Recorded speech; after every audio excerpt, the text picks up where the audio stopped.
تو سورہ آل عمران میں آیا کہ کوئی لڑکا بھی اس لڑکی جیسا نہیں ہوگا. ہاں یہ ہم نے جو تمہیں لڑکی دی ہے اللہ نے یہ طے کیا ہے کہ اس لڑکی کو اور اس سے ہونے والی اولاد کو جہان والوں کے لیے نشانی بنائیں گے. ابھی تو ان کی کئی آزمائشیں باقی تھیں. ہمیں تو مرتبہ نظر آتا ہے نا حضرت سیدہ مریم کا, ان کی زندگی تو آزمائشوں سے عبارت ہے. یتیم پیدا ہوئی, بچپن میں ماں کی شفقت سے بھی ہاتھ دھونا پڑا, وقف ہو گئی. ہم تو چھوٹے سے بچوں کو یقین کریں اسکول چھوڑنے جاتے ہیں تو دل ادھر ہی اٹکا ہوا ہوتا ہے, سیدھی سی بات ہے. اور پھر بچیوں کے لیے تو ویسے ہی زیادہ جذبات ہوتے ہیں. اور پھر اس کے بعد جو انہوں نے تکلیفیں کاٹی ہیں, لوگوں کی باتیں سنی ہیں, تو یہ مرتبہ حاصل کرنے کے لیے ہمیں تو لگتا ہے نا کہ جی انہیں اللہ تعالیٰ نے بغیر خاوند کے اولاد دی, تو انہیں جو باتیں سننی پڑی ہیں, جس تکلیف سے گزرنا پڑا, اس کا اظہار بھی آپ کو اس میں نظر آ جائے گا.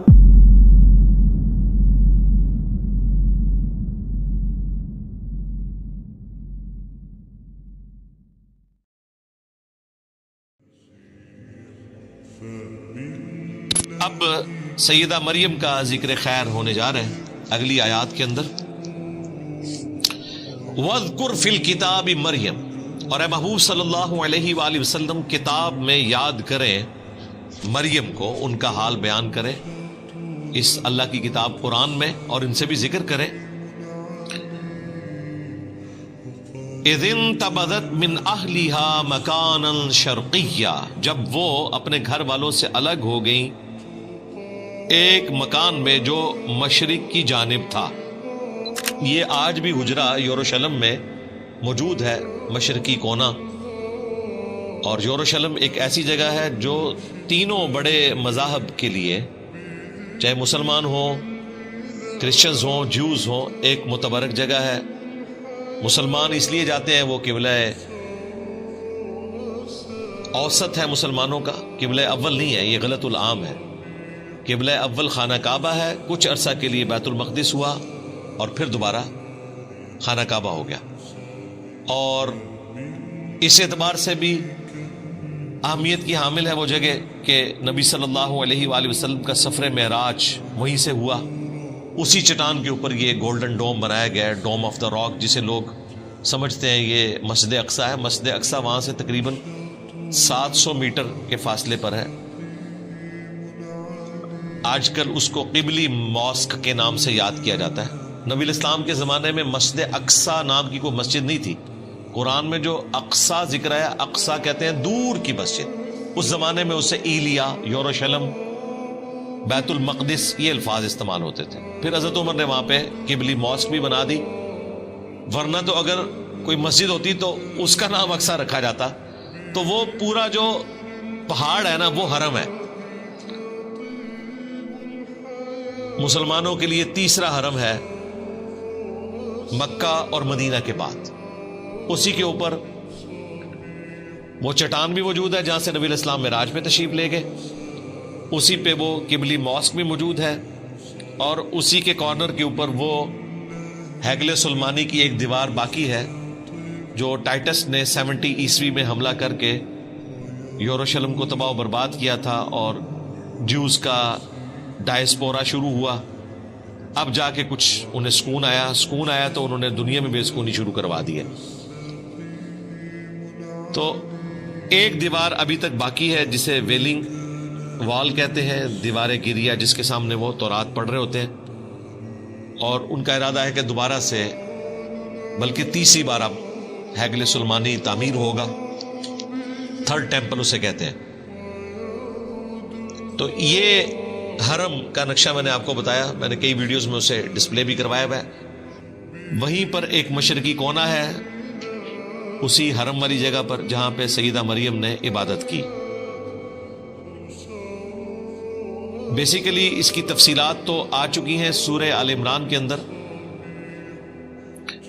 کہ حضرت مریم کی والدہ نے یہ منت مانی تھی کہ اے اللہ تو مجھے اولاد دے تو میں اسے ہیکل سلمانی کی خدمت کے لیے وقف کر دوں گی. ان کے تو ذہن میں یہی تھا کہ اللہ تعالیٰ بیٹا دے گا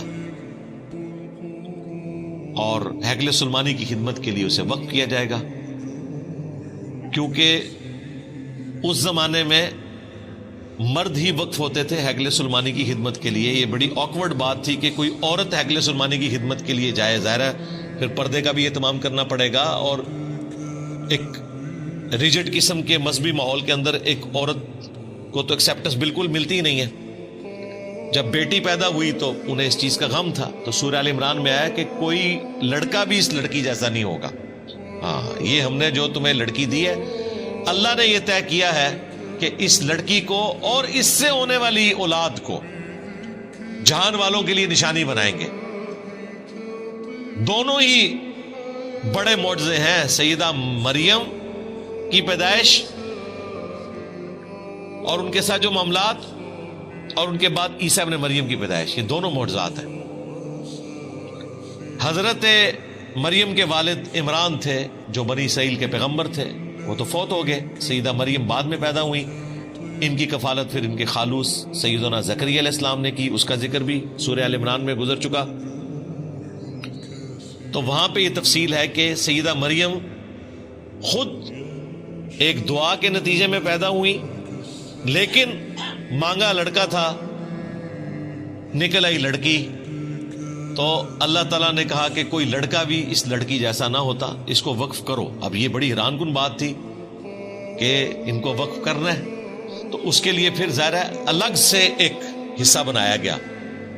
وہاں پہ جتنے پریسٹ تھے، پادری تھے، مذہبی طبقہ، یا آج کل آپ سمجھ لیں جس طرح مدرسے کے طالب علم، تو وہ جس جگہ پہ بیٹھے تھے وہاں پہ تو اس چھوٹی بچی کو نہیں بٹھایا جا سکتا، اور بچی بھی چھوٹی سی. جب وہ چلنے پھرنے کے قابل ہوئی ہیں بمشکل 7-8 سال کی عمر میں، تو ان کو پھر وہاں پہ وقف کر دیا گیا تھا. پانی بھر کے لاتی تھی وہ. میں نے آپ کو بتایا ایران والوں نے جو مریم مقدس فلم بنائی ہے نا، یقین کریں بندے کے آنسو نہیں رکتے. انہوں نے جو اس کو فلمایا ہے، مجھے پہلی دفعہ اس کو دیکھ کر احساس ہوا ہے کہ یہ غیر معمولی معاملہ ہے. ماں باپ پہ کیا کیفیت گزری، باپ تو نہیں تھے، خالو تھے، ان پہ کیا کیفیت گزری، اور والدہ پہ کیا کیفیت گزری. اس تکلیف کا کوئی اندازہ نہیں کر سکتا. پھر انہیں جو تیکھی باتیں سننی پڑتی تھی مدرسے کے طالب علموں کی طرف سے.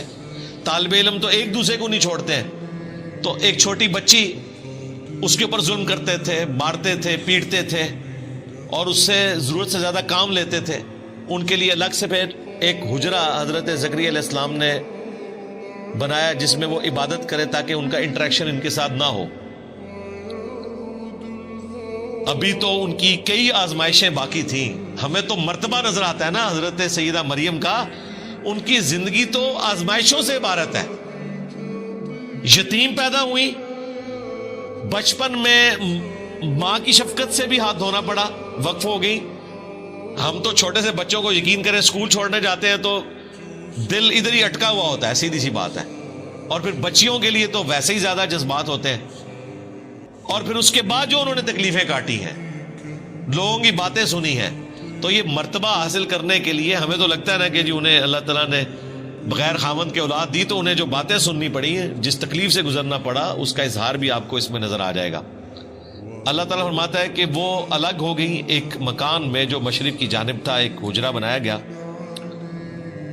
فاتخذت من دونہم حجابا، پس بنا لیا انہوں نے لوگوں سے ہٹ کر ایک الگ پردے میں جگہ.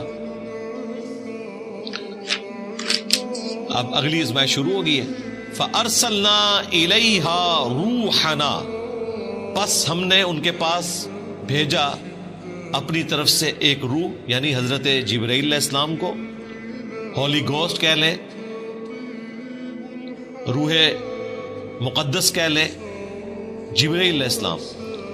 فتمثل لها بشرا سویا، تو وہ ان کے سامنے ایک انسان کی شکل میں ظاہر ہوئے ان کے حجرے کے اندر. ان کے حجرے میں کوئی مرد نہیں جاتا تھا. وہ جب حجرے میں عبادت کر رہی تھی تو انہوں نے دیکھا کہ ایک نوجوان سامنے آ کے کھڑا ہو گیا. اب دیکھیں کتنی پرہیزگار عورت تھی. قالت، انہوں نے کہا، انی اعوذ بالرحمن منک ان کنت تقیا، میں رحمان کی پناہ میں آتی ہوں اگر تو واقعی پرہیزگار ہے، تو میں اپنے آپ کو رحمان کی پناہ میں دیتی ہوں. اس کو بھی تنبیہ کی اور اس سے پناہ نہیں مانگی، اللہ سے پناہ مانگی. قال انما انا رسول ربک، تو حضرت جبرائیل نے پھر بتایا میں تو تیرے رب کا رسول ہوں، انسانی شکل میں ہوں. ان کے لیے تو کوئی اٹریکشن نہیں کسی عورت میں، فرشتوں کا تو کوئی جینڈر ہی نہیں ہے، نہ مرد نہ عورت، ان کا تو جینڈر ہی کوئی نہیں ہے، انہیں تو کوئی لینا دینا نہیں اس چیز سے. تو انہوں نے کہا میں تیرے رب کا رسول ہوں. لِأَهَبَ لَكِ غُلَامًا زَكِيًّا، اور میں آیا ہوں تاکہ میں تمہیں عطا کروں ایک پاکیزہ فرزند. اب یہ واقعہ ہمیں انجیل میں بھی ملتا ہے، لیکن وہ جس انداز میں بیان ہوا ہے اور یہ جس انداز میں بیان ہوا ہے زمین و آسمان کا فرق ہے.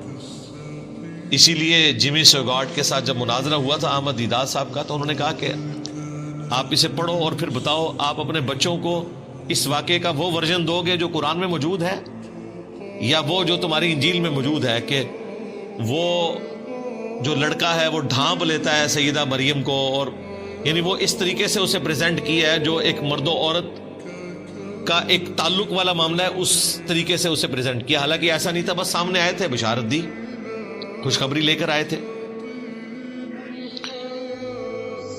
یہاں پر وہ چیز بھی کلیئر ہوگی کہ نبی الاسلام سے پہلے غیر انبیاء کی طرف بھی فرشتے آ جایا کرتے تھے، انہیں بھی کشف ہو جاتا تھا، الہام ہو جاتا تھا.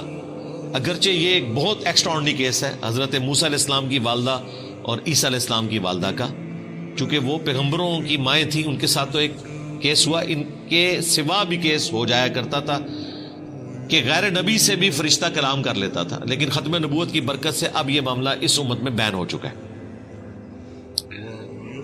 تو حضرت جبرائیل علیہ السلام نے کہا کہ میں تمہیں بشارت دینے والا ہوں ایک پاکیزہ بچے کی. اس میں الفاظ ہے تاکہ میں تمہیں عطا کروں ایک پاکیزہ فرزند. اب دیکھیں دین تصوف کے ماننے والوں نے اس میں سے نکالا کہ اگر حضرت جبرائیل بیٹا دے سکتے ہیں تو پیر بھی بیٹا دے سکتے،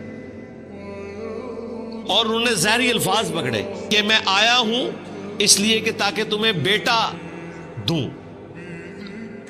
بیٹا دوں سے مراد یہ ہے کہ بیٹے کی بشارت دو، کیونکہ بعد میں آ رہا ہے کہ وہ اللہ نے دینا ہے. حضرت جبرائیل علیہ السلام تو کسی کو بیٹا نہیں دے سکتے، وہ تو صرف وہی لے کر آئے تھے.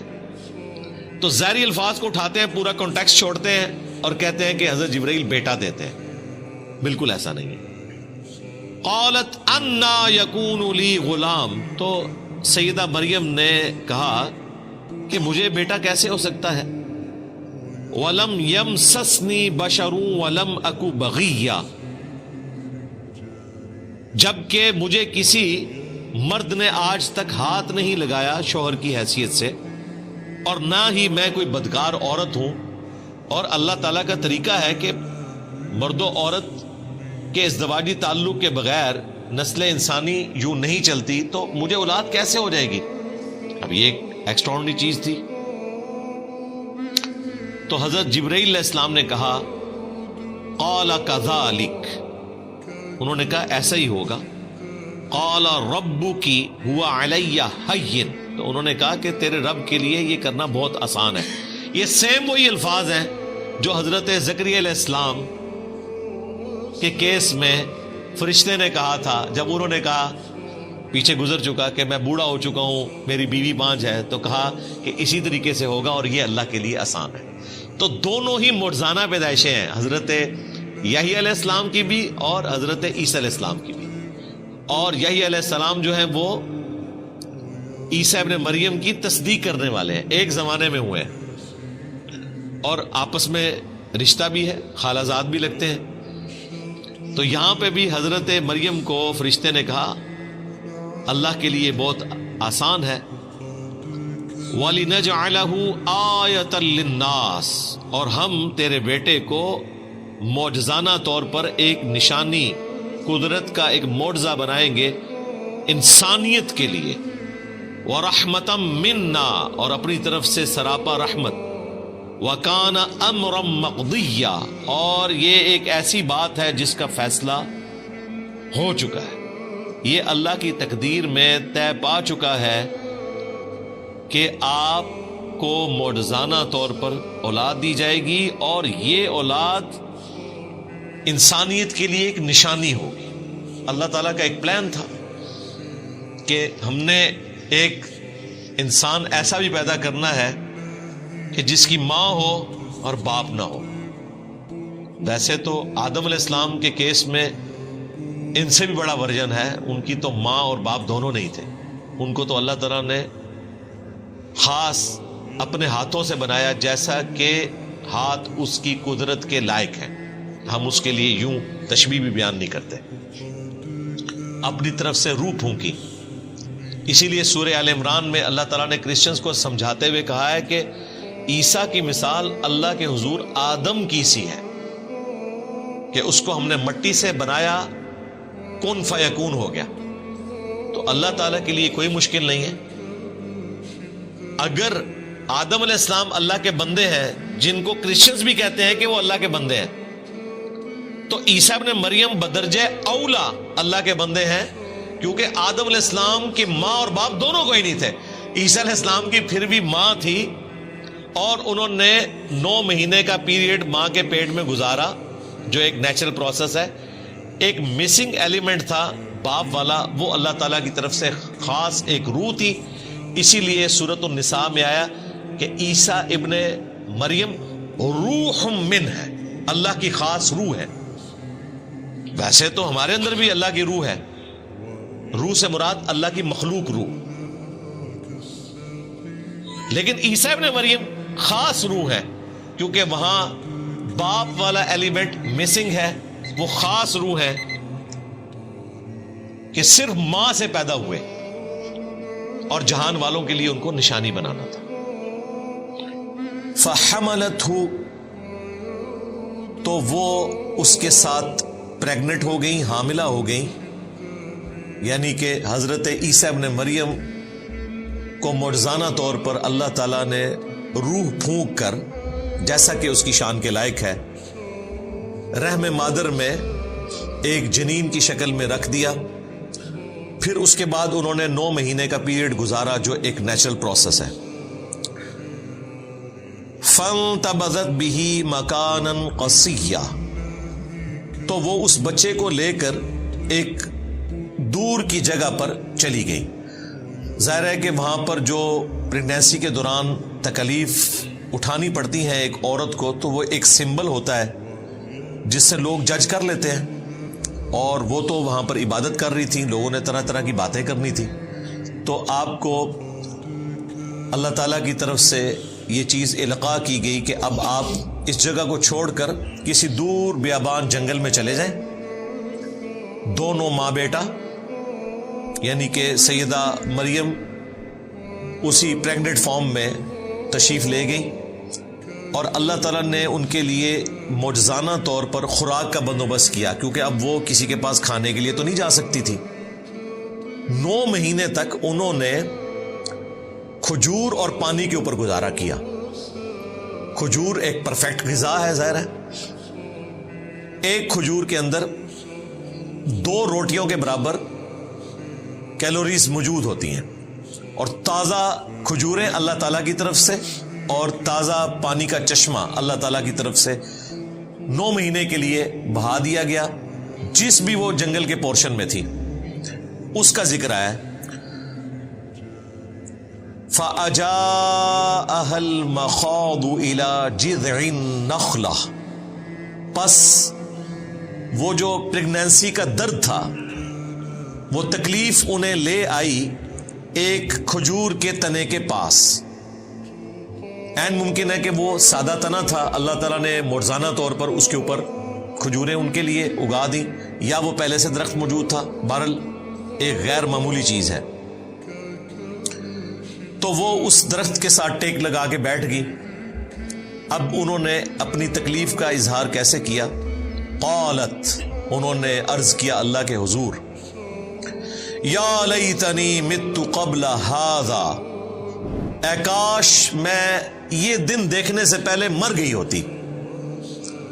وَكُنْتُ نَسْيًا مَنْسِيًّا، اور میں بالکل ایسی ہو جاتی کہ لوگ جسے فراموش کر دیں، لوگ مجھے جانتے بھی نہ کہ مریم نام کی کوئی عورت بھی دنیا میں موجود تھی، مجھے یہ دن نہ دیکھنے پڑتے۔ اب یہ بڑی حیران کن بات ہے کہ آپ کو حضرت جبرائیل علیہ السلام بشارت دے رہے ہیں، تو آپ کی تو خوشی کی انتہا نہیں ہونی چاہیے تھی، لیکن بہرحال انسان ہے، انسان کے ساتھ وہ سارے کے سارے لوازمات لگے ہوئے ہیں، انسان لوگوں کی باتوں سے تکلیف کا شکار بھی ہوتا ہے۔ تو سیدہ مریم کو بھی اس تکلیف کا احساس ہوا کہ میں اب لوگوں کا سامنا کیسے کروں گی کہ بغیر شادی کے مجھے اولاد ہو گئی، تو لوگ طرح طرح کی باتیں کریں گے۔ اس تکلیف کے احساس نے انہیں آہوزاری کرنے پر مجبور کیا اللہ کے حضور کہ کاش آج سے پہلے میں مر چکی ہوتی، یہ دن نہ مجھے دیکھنے پڑتے اور میں بھولی بسری ہو جاتی۔ نسیم منسیہ۔ اب اس مبارک آیت میں بھی منکرین احادیث کا رد ہے، جو احادیث میں آئے ہوئے واقعات کا مذاق اڑاتے ہیں کہ یہ کیسے ہو گیا۔ یہی بات اگر صحیح بخاری یا مسلم میں لکھی ہوتی تو انہوں نے مذاق اڑانا تھا، یہ کیسے ہو گیا کہ سیدہ مریم کو فرشتہ بشارت دے اور اس کے بعد پھر وہ کہ میں کاش مر گئی ہوتی، بھولی بسری ہو جاتی، یہ ہو ہی نہیں سکتا۔ ہمیں اگر حضرت جبرائیل بشارت دے ہم تو خوشی کے مارے پھولے نہیں سمائیں گے، تو سیدہ مریم ایسی باتیں کیسے کر سکتی تھی؟ انہوں نے مذاق اڑانا تھا، اور وہ جینون ہوتا گیون سرکمسٹانسز میں۔ لیکن اس کا جواب کیا ہے؟ یہ بھی حقیقت ہے کہ انسان بہرحال انسان ہے، اس نے لوگوں کو فیس کرنا ہوتا ہے، تکلیف کا شکار انسان ہو جاتا ہے۔ اب دیکھیں وہ صحابہ کرام جو جنگ سے پہلے اپنی جان نچھاور کرنے کے لیے تیار تھے، ان میں سے کئی اصحاب غزوہ احد میں چھوڑ کر چلے گئے، اور قرآن میں اس واقعے کا ذکر بھی ہوا، اور 2 دفعہ اللہ تعالیٰ نے سورہ آل عمران میں ان کی معافی کی اناؤنسمنٹ بھی کر دی۔ لیکن واقعہ تو بہت بڑا ہے۔ آج اگر دقت نظر سے دیکھا جائے کہ یہ کیسے ہو سکتا ہے کہ جانثار لوگ نبی اسلام کو چھوڑ جائیں، کچھ آخری وقت تک ساتھ رہے، کچھ چھوڑ کر بھی چلے گئے، لیکن آج کی ڈیٹ میں معاف ہو چکا۔ یہ بھی بشری تقاضا تھا، یہ ہو سکتا ہے۔ یہ شاعری میں باتیں اچھی لگتی ہیں، تیرے ہوتے جنم لیا ہوتا تو تیرے قدموں سے لپٹتا، تو میں خاک کا ذرہ ہوتا، میں اپنی جان نچھاور کر دیتا۔ جب وقت آتا ہے تو بہت مشکل ہوتا ہے اس پر عمل کرنا۔ آج دیکھ لیں کتنے لوگ ہیں جو فجر کی نماز کے لیے اٹھتے ہیں، انہوں نے نبی الاسلام کے لیے اپنی جان قربان کرنی تھی، جو بسترے کی قربانی نہیں دے سکتے۔ تو یہ جذباتی باتیں، پریکٹیکلی انسان تکلیف سے گزرتا ہے۔ تو یہاں پر بھی سیدہ مریم کا یہ کہنا یہ ایک بشری تقاضا تھا، انسان ہے۔ جب انہوں نے یہ فریاد کی تو اللہ تعالیٰ نے اس پہ انہیں کوئی ڈانٹا نہیں ہے، بلکہ فرشتے کے ذریعے بشارت دی۔ فَنَادَاهَا مِن تَحْتِهَا، تو ایک فرشتے نے نیچے سے پکارا، کسی اونچی جگہ پر ہوں گی، نیچے فرشتہ سامنے ظاہر ہوا، اس نے ان کو پکار کر بشارت دی، اللہ تحزنی، کہ مت غم کھاؤ، قد جعل ربکی تحتکی سریہ، بے شک تیرے رب نے تیرے لیے نیچے ندی رواں کر دی ہے۔ اب یہ معجزانہ طور پر ڈھارس تھی، اسی وقت کوئی ندی چلی ان کے لیے، اسی درخت کے نیچے جہاں پر وہ بیٹھی ہوئی تھی۔ ظاہر ہے ان کے لیے پریگنینسی میں موومنٹ کرنا بھی مشکل تھا۔ اور دیکھیں دوسرا معجزہ یہ ظاہر ہوا، وَهُزِّي إِلَيْكِ بِجِذْعِ النَّخْلَةِ، اور یہ جو کھجور کا تنا ہے نا، اس کو اپنی طرف ہلاؤ۔ اب مجھے بتائیں بڑا آدمی بھی کسی کھجور کے تنے کو نہیں ہلا سکتا، تو عورت کیسے ہلائے گی؟ بس معجزانہ طور پر تھا، بس ہاتھ ہی رکھا انہوں نے، ہلکا سا اسے ہلایا، کیا وہ ہلا بھی نہیں ہوگا؟ اتنا وہ سخت درخت ہوتا ہے۔ معجزانہ طور پر ہوا۔ تساقط علیک رطبا جنیا، تو یہ تنا آپ کے اوپر پکی ہوئی کھجوریں گرانا شروع کر دے گا۔ این ممکن ہے کوئی خشک تنا تھا، اس پہ کھجوریں لگ گئی اسی وقت، معجزانہ طور پر ندی تو رواں ہوئی ہے۔ اب 2 تفاسیر کی گئی ہیں۔ ایک تفسیر جو قرآن میں فٹ ان بیٹھتی ہے وہ یہی ہے کہ یہ کسی فرشتے نے ہی کہا۔ بعض لوگ اس طرف گئے ہیں کہ حضرت عیسیٰ علیہ السلام نے کلام کیا ان کی گود میں، لیکن یہ دور کی بات ہے۔ اس کی وجہ یہ ہے کہ یہ بات تو آنی تھی 9 مہینے کے بعد۔ وہ 9 مہینے میں انہوں نے کس طرح اپنا وقت پاس کیا، تو یہ بات زیادہ مضبوط ہے کہ فرشتے نے ندا کی جب وہ پریگننٹ حالت میں جا کے تنے کے ساتھ ٹیک لگا کے بیٹھ گئی، اور انہوں نے اللہ کے حضور فریاد کی، تو اللہ تعالیٰ نے فرشتے کے ذریعے بشارت دی کہ آپ کے لیے میٹھے پانی کی ندی ہے، اور یہ درخت کا تنا آپ بس اسے تھوڑا سا ہلائیں، ہاتھ لگانے کی دیر ہے، آپ کے اوپر پکی ہوئی کھجوریں گریں گی، جو ایک پرفیکٹ غذا ہے، پانی بھی اور کھجوریں بھی۔ فَكُلِي وَاشْرَبِي، تو کھاؤ اور پیو، اس میں سے پرفیکٹ غذا ہے۔ وَقَرِّي عَيْنًا، اور اپنی آنکھوں کو ٹھنڈا کرو۔ کس کے ذریعے؟ جو بچہ پیدا ہونے والا ہے اس کے تصور سے کہ یہ معجزانہ پیدائش ہے، وجیہن فی الدنیا والآخرہ ومن المقربین، اور جب پیدا ہو گیا تو ماں کے اندر ایک اٹریکشن ہے نیو بورن بیبی کے لیے۔ ماں کو چھوڑ دیں، آپ چھوٹے بچے ذرا موٹر بائکس پہ بیٹھے ہوئے دیکھیں، آپ کے اپنے بچے بھی نہیں ہوتے پھر بھی اتنی اٹریکشن ہوتی ہے۔ چھوٹے بچوں میں اللہ تعالیٰ نے اٹریکشن رکھی ہے۔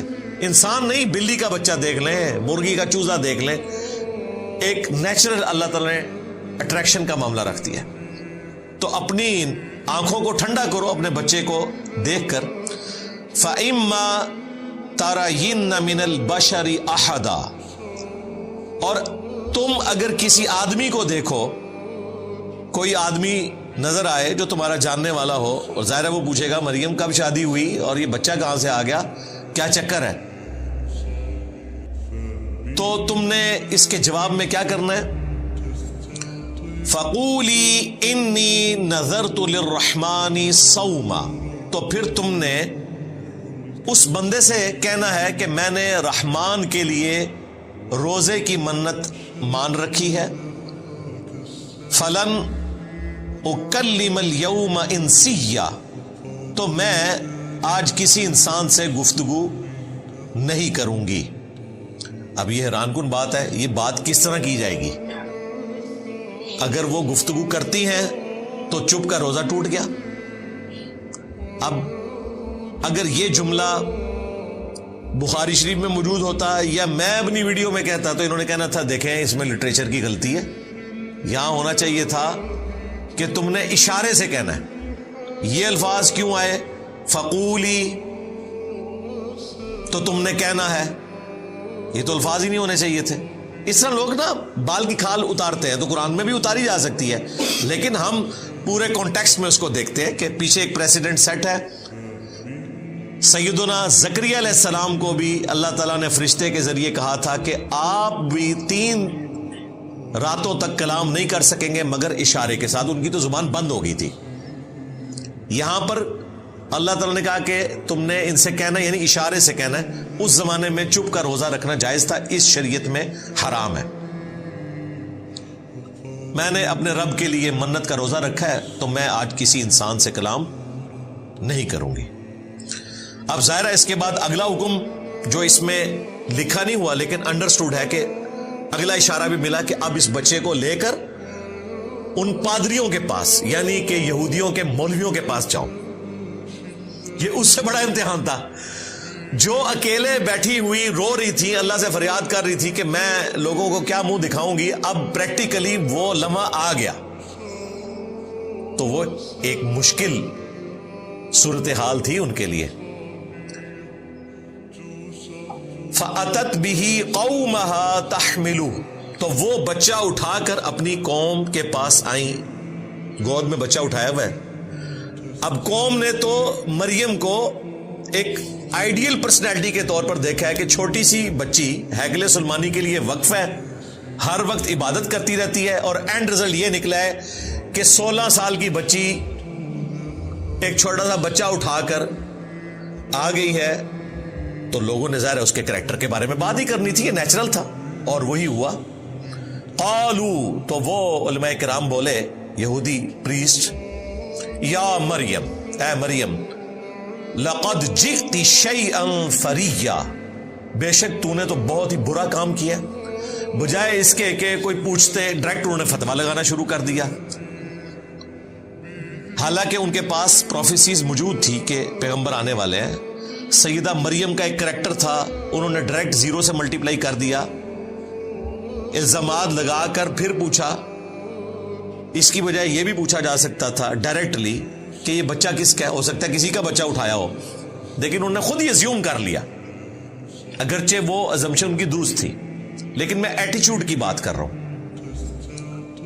یا اخت ہارون, اے ہارون کی بہن, ما کان ابوک امرأ سوء, نہ تو تیرا باپ کوئی برا آدمی تھا, وما کانت امک بغیہ, اور نہ تیری ماں کوئی بدچلن عورت تھی. یعنی تو نیک ماں باپ کی اولاد ہے, تیرا باپ پیغمبر تھا عمران, اور تیری ماں بھی نیک عورت, اور تیرا بھائی ہارون وہ بھی کوئی شریف النفس انسان ہوگا, اس کی طرف منسوب کیا. اس کریکٹر میں تیرا کریکٹر نہیں بیٹھتا. اب یہاں پر جو آیا یا اخت ہارون, تو بعض لوگوں نے اس پر اعتراض کیا. رسول اللہ کے زمانے میں بھی, آج تک کرسچنز کرتے ہیں. مارمری ایمینول جو کرسچن آرتھوڈاکس ہے, ایک پریسٹ آسٹریلیا میں, اس نے قرآن پر, اسلام پر 5 اعتراضات کیے تھے. ان میں سے ایک اعتراض یہ تھا, میں نے تفصیلی ویڈیو ریکارڈ کروائی تھی, reply to Christian bishop Mar Mari Emmanuel. 5 blames اس نے لگائے تھے, میں نے جواب دیا تھا. ایک یہ ہے کہ جی ہارون علیہ السلام اور عیسیٰ علیہ السلام میں تو 1000 سال کا فاصلہ ہے, تو سیدہ مریم ہارون کی بہن کیسے ہو گئی؟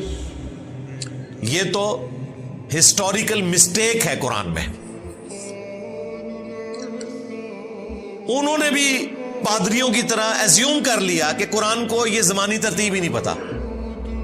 حالانکہ قرآن حکیم میں سورہ آل عمران میں, سورۃ المائدہ میں انبیاء کی زمانی ترتیب کا بھی ذکر ہوا ہے. سورۃ الحدید میں بھی کئی جگہ, جس میں اللہ تعالیٰ نے ترتیب کے ساتھ بیان کیا کہ ہم نے ابراہیم علیہ السلام کو, پھر ان کی اولاد میں سے اسحاق, اور ان کی اولاد کو پیغمبری عطا فرمائی, اور پے در پے رسول آتے رہے, یہاں تک کہ عیسیٰ ابن مریم کو ہم نے بھیجا.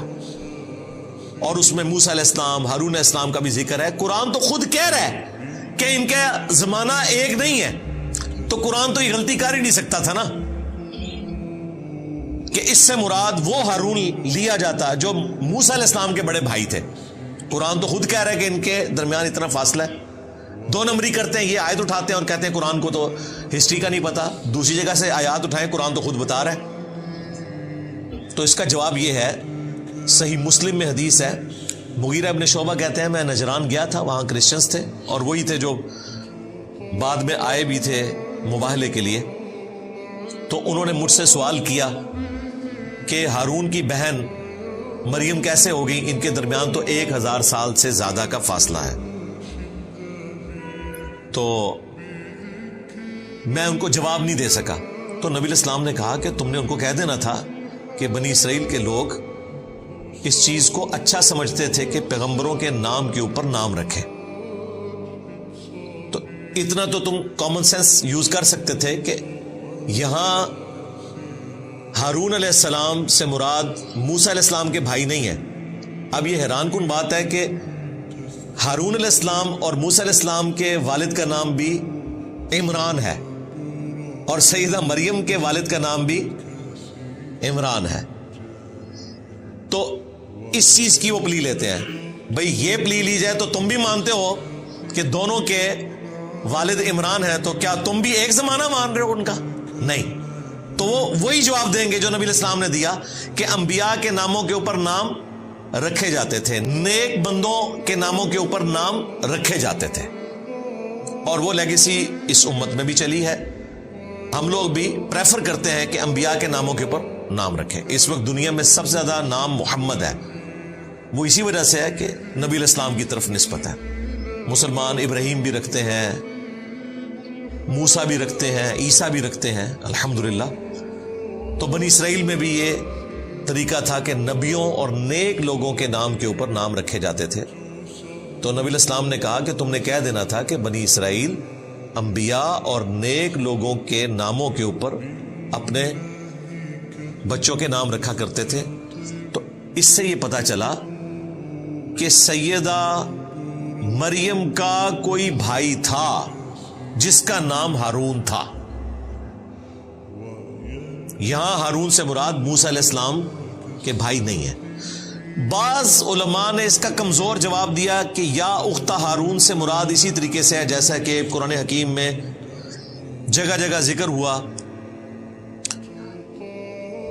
پیغمبر کے کیس میں لوط کے بھائیوں نے، نوح کے بھائیوں نے، یعنی اس قوم میں سے ہی پیغمبر ہوتا ہے تو بھائی کے رشتے سے بات کی جاتی ہے، اگرچہ وہ فرق تو ہے امتی کا اور پیغمبر کا. تو یہاں بھائی سے مراد یہ ہے کہ سیدہ مریم ہارون علیہ السلام کی اولاد میں سے تھیں، اس وجہ سے یا اخت ہارون کہا گیا. لیکن وہ اپنے زمانے کے لیے تو درست ہے، قرآن میں ایسی کوئی نظیر نہیں ملتی کہ اولاد میں ہو اس کے لیے بھی کہا جائے کہ ہارون کے بھائیوں میں سے یا موسیٰ کے بھائیوں میں سے. اس طرح کی کوئی مثال نہیں ملتی. یہ کمزور جواب ہے. جواب وہی ہے جو صحیح مسلم کے اندر آیا ہے. ڈاکٹر ذاکر نائک نے بھی اس کا جواب دیا تھا، لیکن چونکہ ان کو اس طریقے سے حدیث کا نالج نہیں تھا تو انہوں نے کہا کہ المصنف ابن ابی شیبہ میں ایک روایت موجود ہے. اور روایت کون سی بیان کی؟ جو مسلم شریف میں ہے. انہیں نہیں پتا تھا یہ صحیح مسلم ہے. تو میں نے اپنی ویڈیو میں بھی کہا تھا کہ مصنف ابن ابی شیبہ سے تو ضرورت ہی نہیں، وہ روایت مسلم شریف میں ہے جو مین سٹریم کی 6 کتابوں میں آتی ہے. تو مصنف تک تو ہم تب پہنچیں گے جب یہاں ہمیں کوئی دلیل نہ ملے.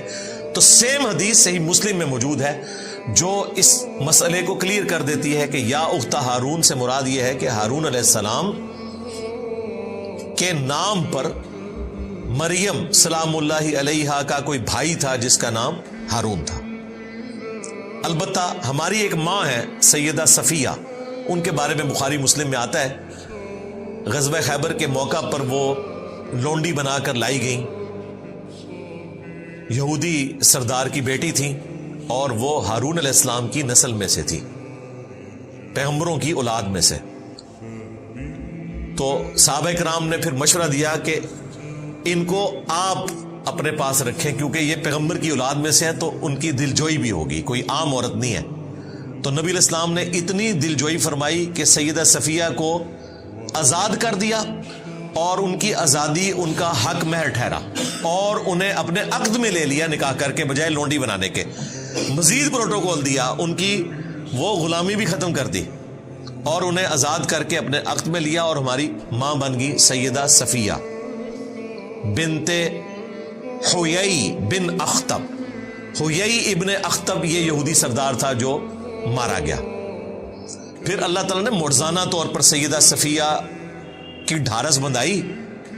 یہ نان مسلم بھی اعتراض کرتے ہیں کہ وہ عورت جس کا باپ، بھائی، رشتہ دار ایک دن میں قتل ہوئے ہوں، وہ عورت اسی دن کس طریقے سے کسی ایسے شخص کے عقد میں جا سکتی ہے کہ جس کی وجہ سے سارے قتل ہوئے، یعنی خود رسول اللہ صلی اللہ علیہ وآلہ وسلم. تو ایسا نہیں ہے، وہ احادیث موجود ہیں. ان کو اللہ تعالیٰ نے بشارت دے دی تھی کہ آپ آخری پیغمبر کی بیوی بننے والی ہیں. تو پہلے دن ہی اللہ تعالیٰ نے ان کے دل کو رسول اللہ کی طرف کر دیا تھا، اگرچہ اس دن ان کا باپ قتل ہوا تھا، باقی رشتہ دار قتل ہوئے ہوئے تھے. پھر بھی نبی علیہ السلام کی طرف مائل ہوئیں اور انہوں نے فوراً اسلام قبول کر لیا اور نبی علیہ السلام کی وہ زوجہ بن گئی. اور ان کا قد چھوٹا تھا، اونٹ پہ بیٹھ نہیں سکتی تھی، تو نبی علیہ السلام نے اپنے مبارک گھٹنے کو رکھا اور اس پہ پاؤں رکھ کے وہ اونٹ پر سوار ہوئی. اس سے یہ پتا چلا کہ نبی علیہ السلام اپنی بیویوں کو کتنا پروٹوکول دیتے تھے اور اپنے پیچھے سوار کیا.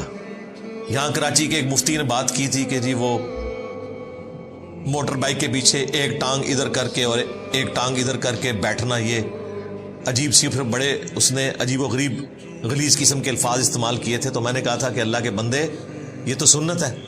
اونٹ کے اوپر سیدہ صفیہ رسول اللہ کے پیچھے اسی حالت میں بیٹھی تھی کہ ایک ٹانگ ادھر کر کے ایک ٹانگ ادھر کر کے، اور نبی اسلام کو پکڑ کر وہ بیٹھی تھی. تو یہ تو سنت ہے اور یہ زیادہ سیف طریقہ ہے. گاؤں کے لوگ آپ نے دیکھا ہے بوڑھی عورتوں کو جب لے کر چلتے ہیں تو وہ دونوں ٹانگیں ایک طرف نہیں کرتے, گرنے کے چانسز ہوتے ہیں. ایک ٹانگ اس طرف اور ایک ٹانگ اس طرف, اس میں چانسز نہیں ہوتے. اس طریقے سے سواری پر بیٹھنا ہماری ماں کی سنت ہے, سیدہ صفیہ کی. پھر ایتھیسٹ کی طرف سے یہ بھی اعتراض ہوا تھا کہ ان کی تو عدت پوری نہیں ہوئی تھی, تو وہ بھی میں نے بخاری مسلم سے بتایا تھا کہ جو لونڈی بن کر آتی ہے تو اس کی عدت ایک دفعہ حیض کا آنا ہے اور پاک ہو جانا ہے, اور وہ بخاری مسلم میں موجود ہے کہ اس کے بعد ہی وہ نبی اسلام کے عقد میں آئی تھی. تو یہ ساری چیزیں لوگ اعتراض کرتے رہتے, میں نے ساتھ ساتھ اس کا جواب دے دیا, کیونکہ یا اخت ہارون سے سیدہ صفیہ کا ذکر خیر بھی آ گیا الحمدللہ سلام اللہ علیہا. اب جب ان پادریوں نے یہ بات کی نا کہ نہ تو تیرا باپ کوئی بدکار تھا نہ ماں بدکار تھی اور ہارون کی تو بہن ہے اور کام تیرے یہ ہیں, تو سیدہ مریم کو تو پہلے بشارت تھی کہ آپ نے نہیں بولنا اور کہنا میں نے رحمان کے لیے روزہ رکھا ہے, اور مزید جو گائیڈ لائنز تھی وہ یہ تھی فاشارت الیہ, تو انہوں نے اشارہ کیا اس بچے کی طرف, کیونکہ بول تو نہیں سکتی تھی. اب یہ تو ان مولویوں کا مزید مذاق اڑانا تھا کہ دیکھو ایک سیریس بات پوچھ رہے ہیں, اس نے روزہ بھی آج کے دن رکھا ہوا ہے اور اوپر سے ہمارا مذاق اڑا رہی ہے. قالوا کیف نکلم من کان فی المہد صبیا, انہوں نے کہا کہ ہم کیسے بات کریں اس سے جو کہ اس وقت گود میں ہے, چھوٹا کم سن بچہ ہے, شیرخوار نیو بورن بیبی ہے, اتنا چھوٹا بیبی تو بول ہی نہیں سکتا. تو اگر تم یہ کہنا چاہ رہی ہو کہ اس سے پوچھیں تو یہ کیسے بولے گا.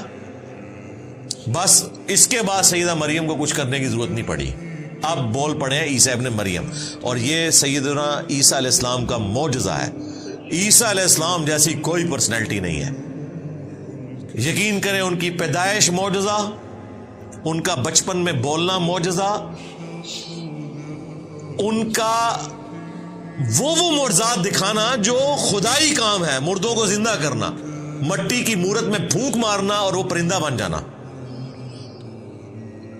جو اندھے ہیں انہیں شفا دینا اللہ کے عزت سے, کوڑی کے مریضوں کو شفا دینا, پھر ان کا دنیا سے اٹھایا جانا معجزہ, اور سب سے بڑھ کر کئی سو سال سے 2000 سال ہو چکے ہیں ابھی تک, اب پتہ نہیں کتنے اور گزرنے ہیں, آسمانوں پر زندہ رہنا معجزہ اور دوبارہ اترنا معجزہ. تو معجزہ ہی معجزہ ہے. عیسیٰ ابن مریم ڈیزرو کرتے تھے کہ اگر انسانیت میں کسی کو خدا کا بیٹا کہا جائے تو وہ عیسیٰ ابن مریم ہو. یہ اللہ نے آزمائش بنا دیا,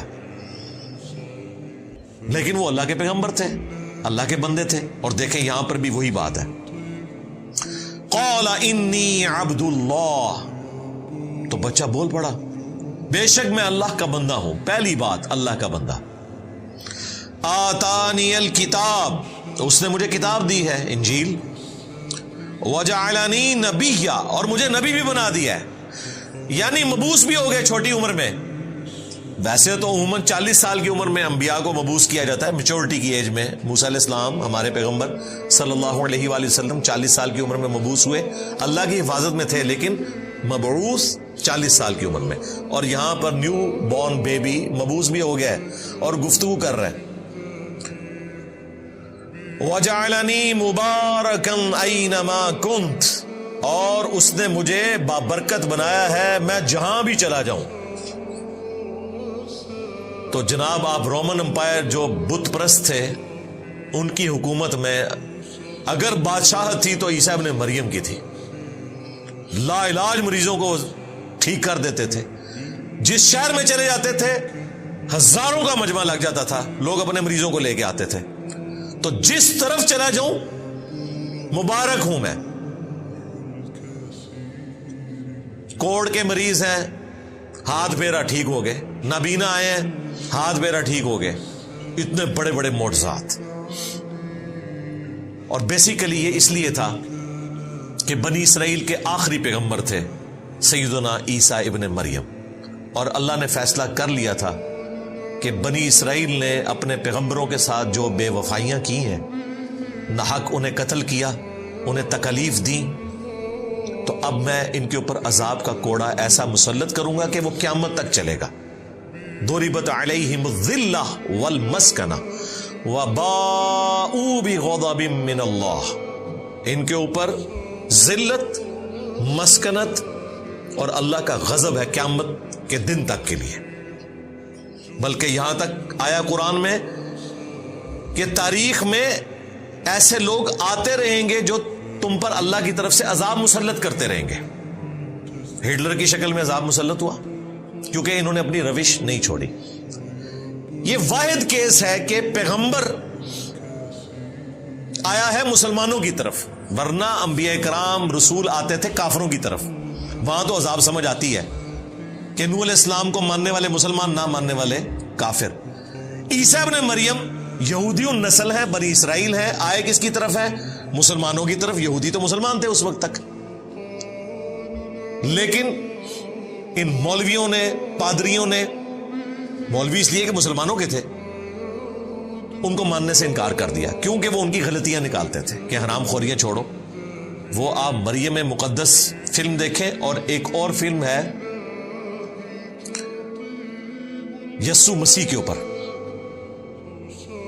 وہ بھی کئی اقساط کے اوپر ہے، ایران والوں نے بنائی ہے۔ اس میں آپ یہ منظر دیکھیں گے، وہ جہاں جاتے ہیں لوگ پہنچ جاتے ہیں، اور پھر بیت المقدس میں جب عیسیٰ ابن مریم جاتے ہیں اور دیکھتے ہیں کہ وہاں پہ جناب سودی لین دین ہو رہا ہے، مسجد کو بازار بنایا ہوا ہے، تو ان کی حمیت جاگ اٹھتی ہے۔ وہ سب کی ٹیبلز اکھاڑ کے پرے پھینکتے ہیں، ہر چیز تتر بتر کر دیتے ہیں اللہ کی حمیت کی وجہ سے، اور وہاں کھڑے ہو کر پھر وہ توحید کا خطبہ دیتے ہیں کہ تم ابراہیم کے ماننے والے ہو، ابراہیم تو یہ کچھ نہیں کرتے تھے، ابراہیم کا نام بیچ رہے ہو تم۔ اب وہاں بیٹھے ہوئے تھے بابے، اور یہ ہے 25 سال کا نوجوان، کہاں سے وہ دعوت قبول کرے؟ ان کے قتل کے فتوے جاری کیے، اللہ تعالیٰ نے انہیں زندہ آسمانوں پر اٹھا لیا، اور پھر اس کے بدلے میں اللہ تعالیٰ نے ان کے اوپر عذاب مسلط کیا، کیونکہ عیسیٰ ابن مریم بنی اسرائیل کے آخری پیغمبر تھے۔ کسی بھی بنی اسرائیل کے یہودی کو، یعنی کہ اس وقت کے مسلمان کو، شک بھی نہیں رہا اس بات میں کہ یہ پیغمبر ہیں یا نہیں۔ سب نے اتنے بڑے معجزات دیکھ لیے، کوئی انسان کر ہی نہیں سکتا مردوں کو زندہ کرنا۔ یہ تو وہ معجزہ ہے جو بنی اسرائیل کے کسی پیغمبر نے نہیں کیا ہوا تھا، یہ معجزہ تو ابراہیم علیہ السلام کے پاس نہیں تھا، کوئی شک نہیں تھا۔ اس کے باوجود دیکھیں صرف 12 بندوں نے حضرت عیسیٰ ابن مریم کی دعوت کو قبول کیا، یہودیوں نے دعوت قبول نہیں کی۔ دشمنوں کے ڈیزرو کرتے تھے کہ ان کے اوپر ذلت مسلط کر دی جائے قیامت کے دن تک کے لیے، اور وہ مسلط ہے۔ اس لیے اللہ تعالیٰ کا جتنا غصہ یہودیوں کے اوپر ہے نا، کافروں پہ اتنا نہیں ہے۔ ہے تو یہ بھی کافر، لیکن آسمانی مذہب کے ماننے والے ہیں، کیونکہ انہوں نے اپنے پیغمبر کو ماننے سے انکار کر دیا۔ اور یہ دیکھیں، یہ معجزہ وہ اپنی آنکھوں سے دیکھ رہے ہیں کہ ایک شیرخوار بچہ وہ کہہ رہا ہے میں اللہ کا بندہ ہوں، اللہ نے مجھے کتاب دی ہے، مجھے نبی بنایا ہے، مجھے بابرکت بنایا ہے، میں جہاں کہیں بھی جاؤں، وَأَوْصَانِي، اور مجھے وصیت کر دی ہے اس بات کی، بِالصَّلَاةِ، کہ نماز ادا کرتے رہو۔ نماز کا ذکر ہر جگہ آتا ہے کہ پیغمبر بھی اپنے آپ کو نماز سے بے نیاز نہیں کر سکتا۔ وَالزَّكَاةِ، اور اللہ کی راہ میں صدقہ اور خیرات کرنے کا، زکوٰۃ دینے کا۔ مَا دُمْتُ حَيًّا، جب تک میں زندہ رہوں، میں اپنی ماں کے ساتھ اس نے سلوک کرتا رہوں، میں نماز پڑھتا رہوں، اللہ کی راہ میں خرچ کرتا رہوں۔ ایک دن کی نماز نہیں، ٹوٹل اوبیڈینس اپنے گاڈ کی کروں، یہ مجھے میرے رب نے حکم دیا ہے۔ وَبَرًّا بِوَالِدَتِي، اور مجھے خدمت گزار بنایا ہے اپنی ماں کا۔ پیغمبر ہے لیکن خدمت کر رہا ہے ماں کی، کیوں؟ اس ماں نے تکلیفیں اٹھائی ہیں اس بچے کی خاطر، کتنی باتیں سنی ہیں، اور پریگنینسی کی تکلیف اپنی عفت اور اس مسٹیک پہ لگا لی، لوگوں نے باتیں کی۔ وَلَمْ يَجْعَلْنِي جَبَّارًا شَقِيًّا، اور مجھے سخت طبیعت کا نہیں بنایا، نہ بدبخت بنایا ہے، یعنی میں نرم مزاج ہوں، اپنی ماں کے ساتھ بھی اس نے سلوک کرنے والا اور عوام الناس کے ساتھ بھی۔ والسلام علیہ، اور سلامتی ہو مجھ پر، یوم ولدت، اس دن جس دن میں پیدا ہوا، ویوم اموت، اور اس دن جب میں الٹیمیٹلی مروں گا، یعنی دنیا میں دوبارہ آنا ہے، اس کے بعد شادی بھی کریں گے، فوت بھی ہوں گے، اس پہ میری الگ سے ویڈیوز ریکارڈ ہیں، اولاد بھی ہوگی۔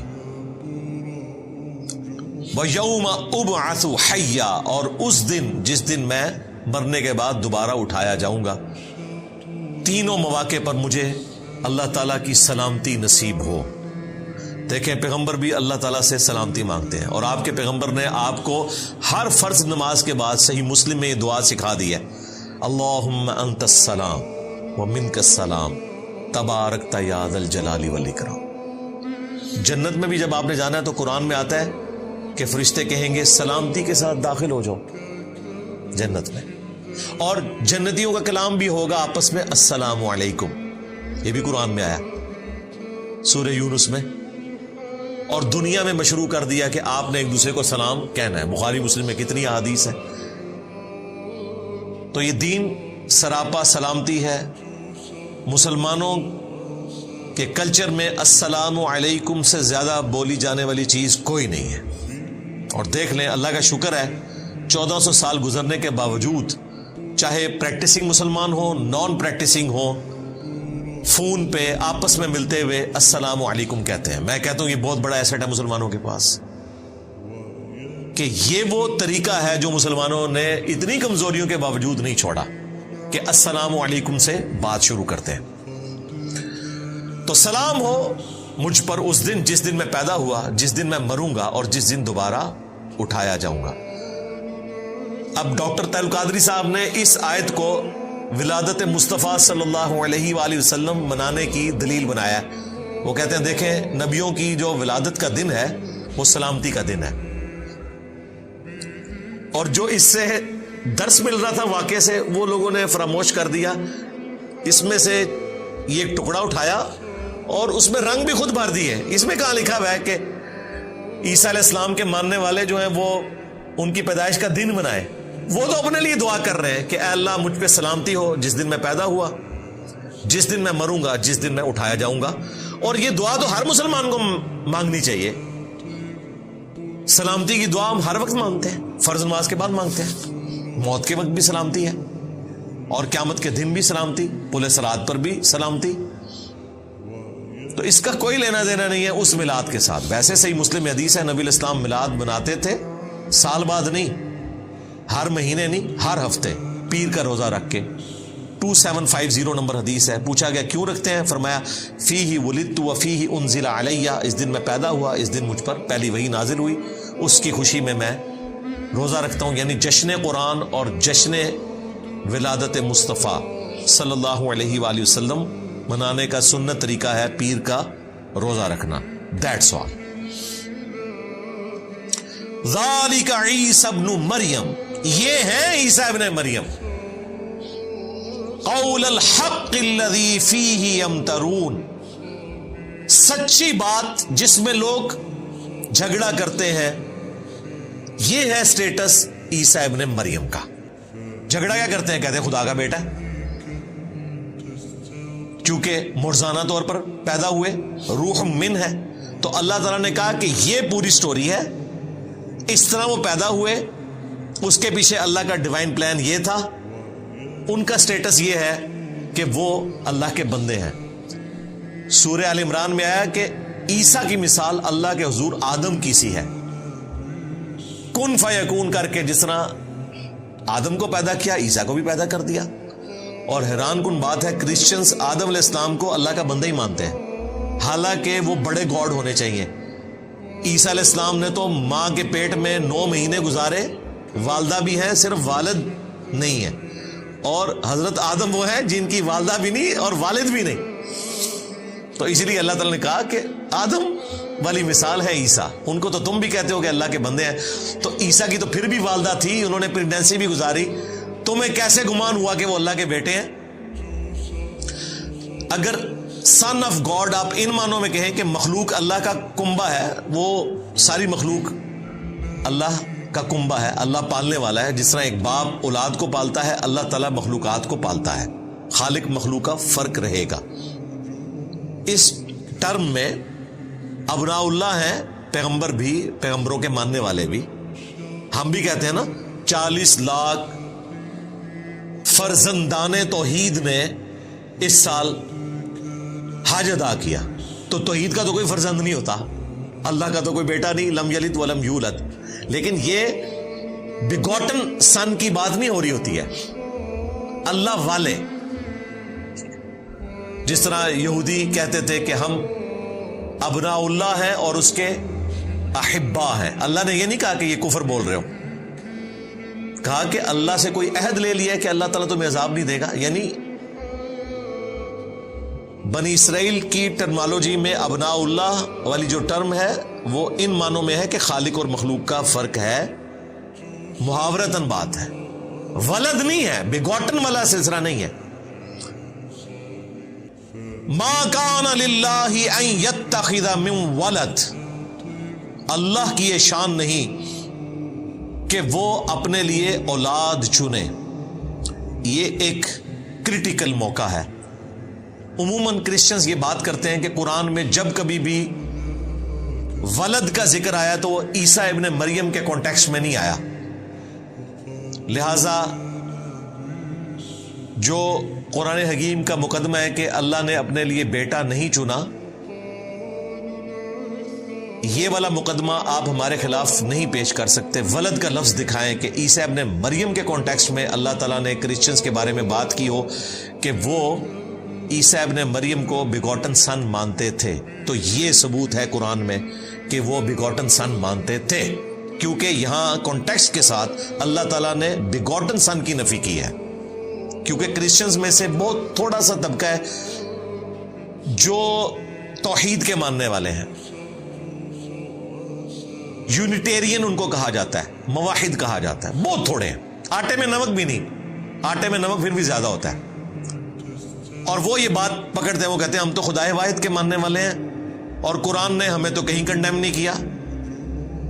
وہ تو بات ہوئی ہے بیٹا بنانے کی، تو بیٹے کا کانسیپٹ تو آپ کے ہاں بھی ہے کہ یہ محاورتاً بات ہوتی ہے. وہ تو ہم کہتے تھے، ہم ولد نہیں کہتے تھے. یہ موقع ہے جہاں پر اللہ تعالیٰ نے ذکر کر دیا کہ وہ ولد بھی مانتے تھے، اور یہ حقیقت ہے. کنگ جیمز ورژن جو اس وقت دنیا میں چل رہا ہے، گریک لینگویج سے ٹرانسلیٹ ہوا ہے. انجیل مقدس کے نام سے بائبل سوسائٹی انارکلی لاہور سے انجیل پرنٹ ہوتی ہے. اس کے شروع میں بھی لکھا ہے کہ یہ کنگ جیمز ورژن ہے، اور اصل نسخہ جو ہے وہ یونان کا اس سے اس کو لیا گیا. ان کے پاس تو ہبرو ہے ہی نہیں ہے نا. اصل نسخہ وہ ہے جو آلریڈی ٹرانسلیٹڈ ہے، اس لیے تو بیچ میں ایسی خرافات ہے. کنگ جیم تھا جس نے اس کو لکھوایا تھا، اور اس سے پہلے بیگوٹن سن والی بات انجیل میں موجود تھی جو انہوں نے نکال دی ہے. آج کی انجیل میں بیگوٹن سن والا ذکر موجود نہیں ہے. ایون یہ انجیل سے بھی بیگوٹن سن نہیں دکھا سکتے، لیکن یہ حقیقت ہے کہ وہ مانا کرتے تھے. اسی لیے قرآن کہہ رہا ہے کہ اللہ کی یہ شان نہیں کہ وہ اپنا ولد بیگوٹن سن کسی کو ٹھہرا لے. سبحانہ، وہ تو پاک ہے. بڑا باریک نقطہ ہے، پاک ہے کس چیز سے کہ وہ اپنا بیٹا بنائے. کیوں؟ اولاد انسان کو اس لیے ریکوائرڈ ہوتی ہے کہ انسان کا مشن وہ آگے لے کر چلے گی انسان کے مرنے کے بعد. جسے موت ہی نہیں آنی اسے اولاد کی کیا ضرورت ہے؟ یہ ہے کہ اللہ کے شان شان بھی نہیں کہ وہ بیٹا رکھے، اس کی ضرورت ہی نہیں ہے، اسے موت تو آنی نہیں ہے. یہ تمہاری ضرورت ہے، تمہاری لیگیسی کو کوئی آگے لے کر چلے. اذا قضا امرا، اس کی قدرت تو یہ ہے کہ جب وہ ارادہ کر لیتا ہے کسی کام کا، فانما یقول له کن فیکون، تو بس وہ تو حکم فرماتا ہے کہ ہو جا، اور وہ کام ہو جاتا ہے. اب یہ حکم فرمانا کہ ہو جا تو وہ کام ہو جاتا ہے، یہ اس طرح نہیں ہے جس طرح ہم بولتے ہیں. اللہ تعالیٰ کی جو صفات ہیں ان کی کوئی ہم مثال بیان نہیں کر سکتے. لیس کمثلہ شیء، اللہ کی مثال کوئی شے نہیں، وہو السمیع البصیر، وہی سننے والا ہے، دیکھنے والا ہے۔ ہم بھی سننے والے دیکھنے والے ہیں، لیکن اس طرح نہیں ہے۔ اللہ تعالیٰ کے لیے آپ کان کی یا آنکھوں کی مثال نہیں دے سکتے، جیسا کہ اس کی شان کے لائق ہے۔ وَإِنَّ اللَّهَ رَبِّي وَرَبُّكُمْ، اور بے شک اللہ تعالیٰ میرا بھی رب ہے اور تمہارا بھی رب ہے۔ یہ اب عیسیٰ ابن مریم کا خطبہ ہے یہ جملہ، اور جب وہ جوان ہوئے انہوں نے یہی بات کی کہ بے شک اللہ میرا بھی رب ہے اور تمہارا بھی، فَاعْبُدُوا، پس اس کی عبادت کرو، هَذَا صِرَاطٌ مُسْتَقِيم، یہ ہے سیدھا راستہ۔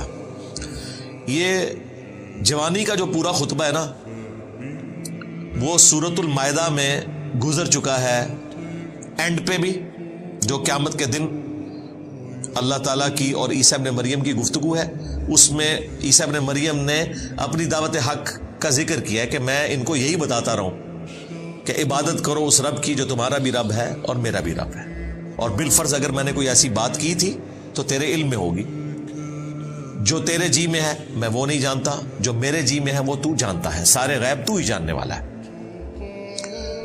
اور سورۃ المائدہ ہی میں اللہ تعالیٰ نے جب کرسچنز کی نفی کی تو فرمایا لَقَدْ كَفَرَ الَّذِينَ قَالُوا إِنَّ اللَّهَ هُوَ الْمَسِيحُ ابْنُ مَرْيَم، بے شک وہ لوگ کھلا کفر کر رہے ہیں جو کہہ رہے ہیں کہ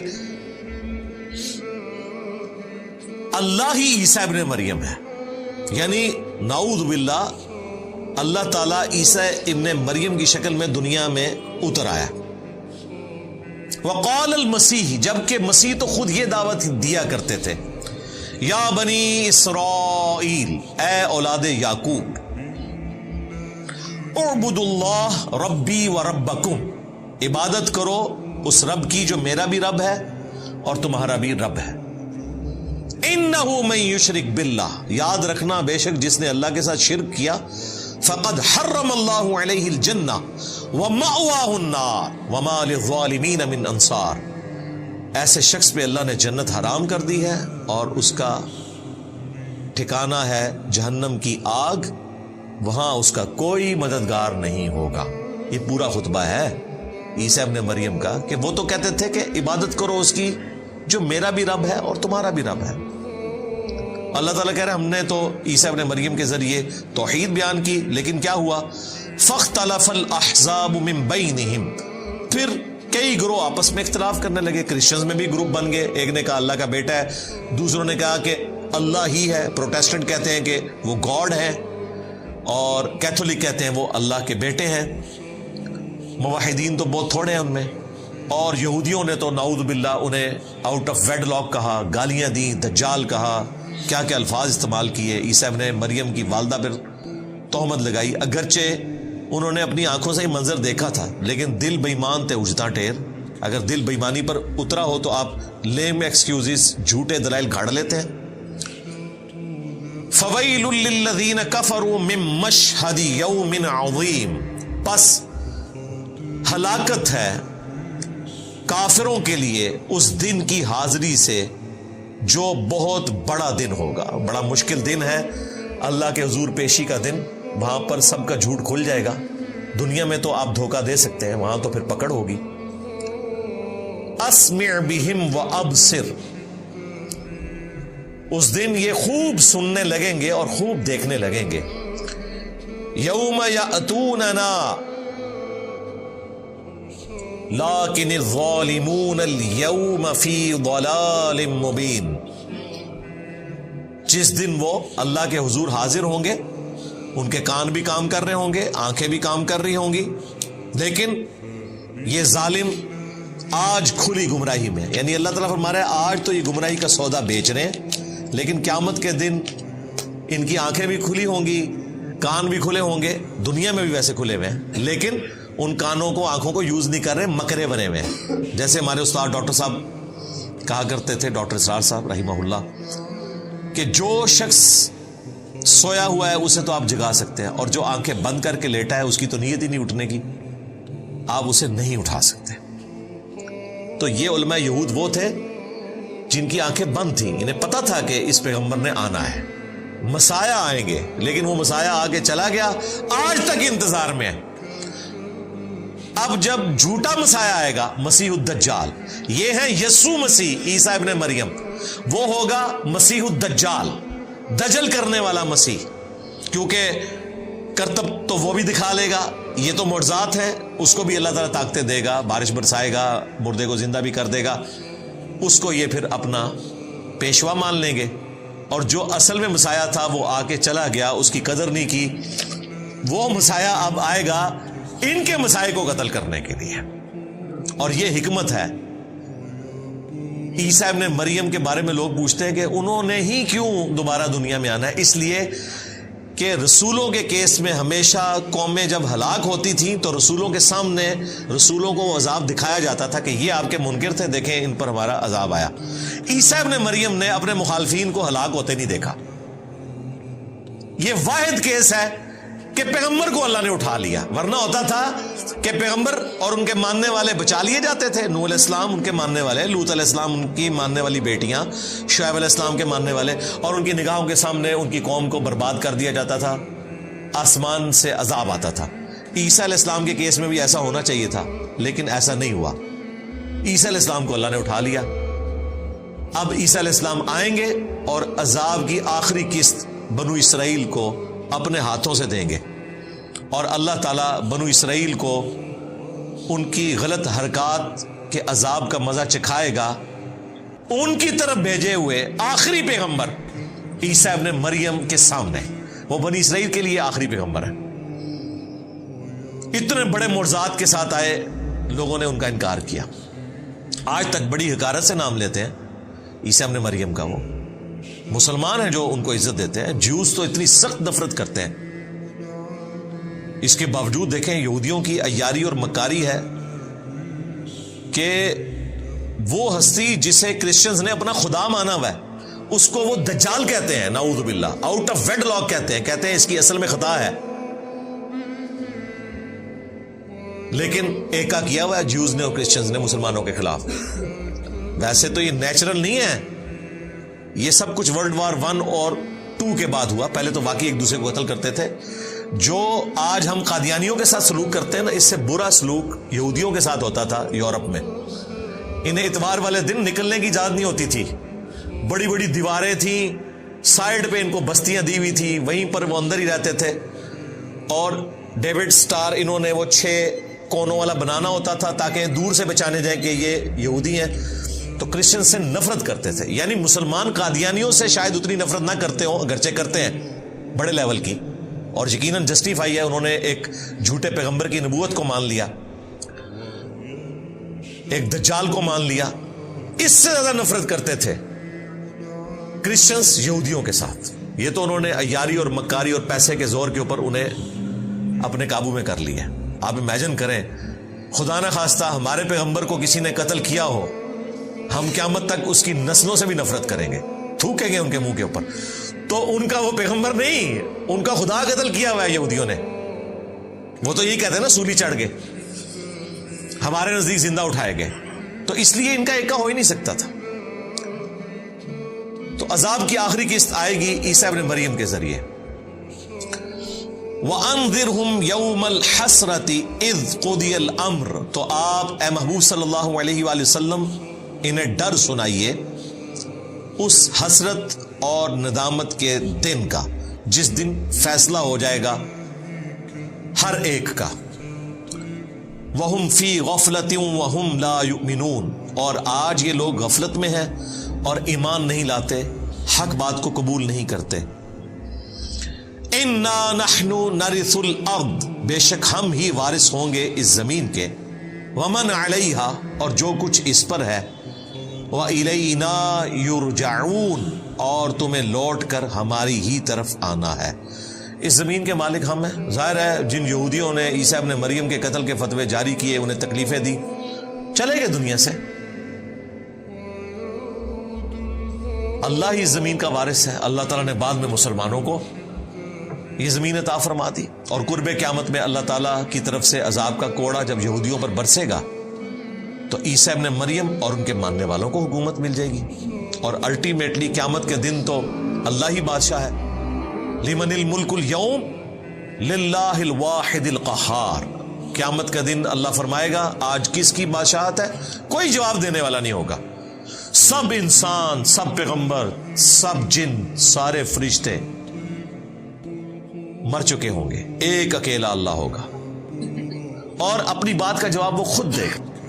آج اس قہار کی حکومت ہے جو سب پر چھایا ہوا ہے، اکیلا قہار چھایا ہوا. پھر اللہ تعالیٰ دوبارہ سے لوگوں کو زندہ کرے گا. الحمدللہ یہاں پر عیسیٰ ابن مریم کا ذکر خیر مکمل ہوا اور ان کی والدہ سیدہ مریم کا علیہم السلام. سلام علی عیسیٰ سلام علی مریم سبحان ربک رب العزت عما یصفون وسلام علی المرسلین والحمد للہ رب العالمین.